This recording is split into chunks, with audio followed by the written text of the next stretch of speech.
है मसीह का प्यारा वचन, ये है वचन प्यारा। परमेश्वर के धन्य नाम की महिमा हो। प्रभात मनन के सत्र 2217 में आप सभी का बहुत ही विनम्रता के साथ स्वागत करता हूँ।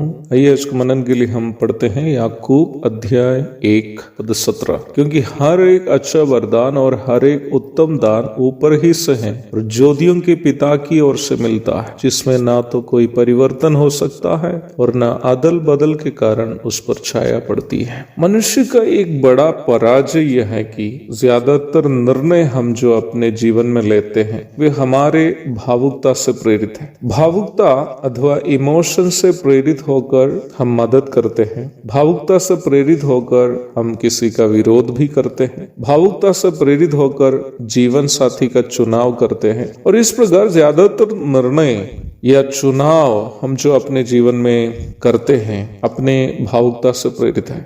हमारी नजरों में हमें जो व्यक्ति जरूरतमंद लगता है उन्हीं की हम मदद करते हैं। हमारे नजर में जो व्यक्ति हमें बुरा लगा उसका हम विरोध करते हैं और हमारे नजर में जो प्यारा लगा उसको हम जीवन साथी बनाते हैं या उसके साथ हम दोस्ती करते हैं। ये सभी जो मैंने बताया ऐसी बातें हैं जो वर्तमान दुनिया में हो रही है। दुखजनक बात यह है कि मसीही विश्वासियों में भी ज्यादातर लोग अपने जीवन में इस प्रकार के निर्णय जो लेते हैं अपने भावुकता अथवा इमोशन से ही प्रेरित होकर है। वास्तव में अपने भावुकता से प्रेरित होकर जीवन के महत्वपूर्ण निर्णयों को लेना एक बड़ा धोखा है, क्योंकि हमारे शरीर पाप से प्रदूषित होने के कारण शरीर में उत्पन्न भावुकता कभी भी परमेश्वर की इच्छा की पूर्ति करने के लिए हमें प्रेरित नहीं करता है। परंतु कई एक बार उद्धार प्राप्त विश्वासी लोग भी अपने भावुकता को परमेश्वर से प्राप्त अगुवाई के रूप में गलत समझते हुए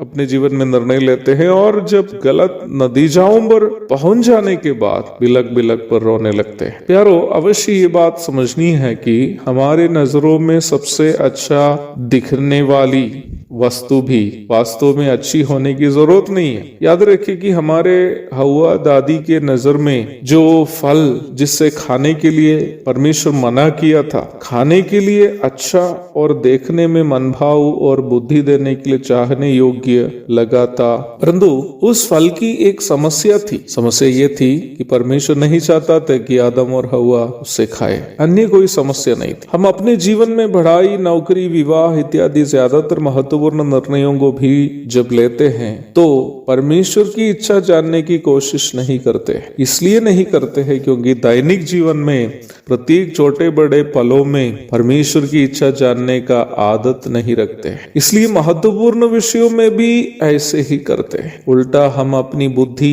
दूसरों की बुद्धि और परिस्थितियों इत्यादि पर भरोसा करके निर्णय लेते हैं। अवश्य ध्यान रखें कि हवा जब मना किया गया फल खाने का निर्णय ले रही थी, अपनी बुद्धि, शैतान की बुद्धि और परिस्थिति इत्यादि के अनुसार ही निर्णय लिया था। इसलिए याकूब यहाँ कह रहा है कि हमें परमेश्वर से सीखने की जरूरत है। हमें परमेश्वर से इस संबंध में क्या सीखना है? यद्यपि परमेश्वर में भी खुशी, दुख, क्रोध, अनुकंपा आदि भावुकताएं हो, परमेश्वर के कोई भी निर्णय अपने उन भावुकताओं से प्रभावित निर्णय नहीं है। यदि परमेश्वर भावुकता से प्रभावित होता तो अपना एकलौता पुत्र को पापियों के लिए मरने नहीं भेजता। यदि परमेश्वर भावुकता से प्रभावित होता तो अपने दुश्मनों को अर्थात मुझको और आपको नरक से बचाने के लिए वह योजना तैयार नहीं करता। परमेश्वर की कोई भी योजना अगले की भलाई की चाहत में तैयार की गई अपनी इच्छा की पूर्ति के लिए होती है, जिसका जिक्र हम 18वीं पद में देखते हैं। परमेश्वर का उदाहरण लेते हुए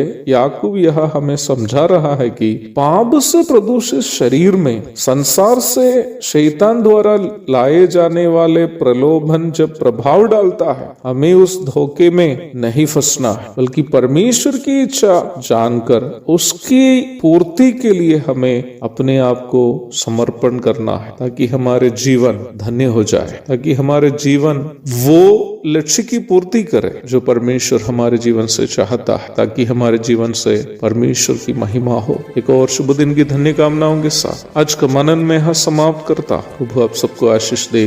आमीन।